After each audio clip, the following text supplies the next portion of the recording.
The world is not the creation of God, it is the manifestation of God என்று சொல்லும். இந்த உலகம் என்பது கடவுளின் படைப்பல்ல, இந்த உலகம் என்பது இறைவனின் வெளிப்பாடு. கடவுள் தான் இப்படி இந்த உலகமாக மாறி இருக்கிறார், எல்லாவுமாக உருமாகி இருக்கிறார். இங்கே படைப்பு வேறு படைத்தவன் வேறு என்று பார்க்க முடியாது. It is not like the painter and painting, it is like the dance and dancer. நடனமும் நடன கலைஞரையும் போன்றது இந்த உலகம். நடனம் நின்று விட்டால் நடன கலைஞரும் ஆடாமல் நின்றுறார்னு அர்த்தம். நடன கலைஞர் ஆடவிட்டால் நடனமும் துவங்கி விடுகிறன்னு அர்த்தம். ரெண்டையும், நடனத்தையும் டான்ஸையும் பிரிக்க முடியாது.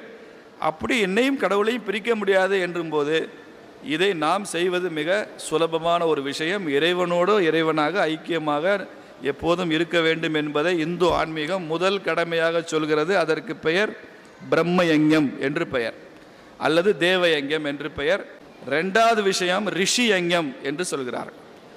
நாம் வாழ்க்கையில் நல்வழி செலுத்துவதற்காக நமது முன்னோர்கள் நிறைய நூல்களை விட்டு சென்றிருக்கிறார்கள்.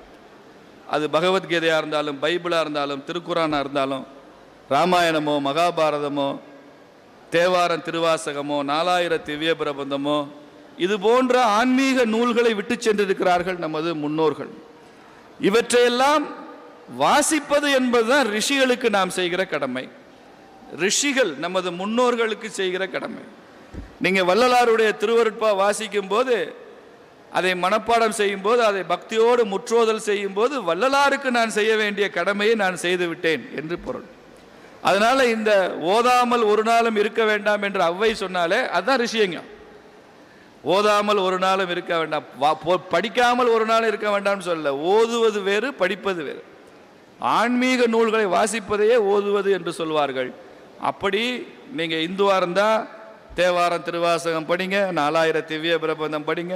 நீங்கள் கிறிஸ்தவராக இருந்தால் பைபிள் வாசிங்க, நீங்கள் முஸ்லீமாக இருந்தால் குரான் வாசிங்க. ஆனால் இது போன்ற நூல்களை வாசிப்பதன் மூலமாகத்தான் நமது முன்னோர்கள் ரிஷிகளுக்கு நான் பட்ட கடனை தீர்க்கிறேன் என்று பொருள். இதெல்லாம் கடன், இதெல்லாம் நாம் பட்ட கடன். அந்த கடனை தீர்க்கணும்.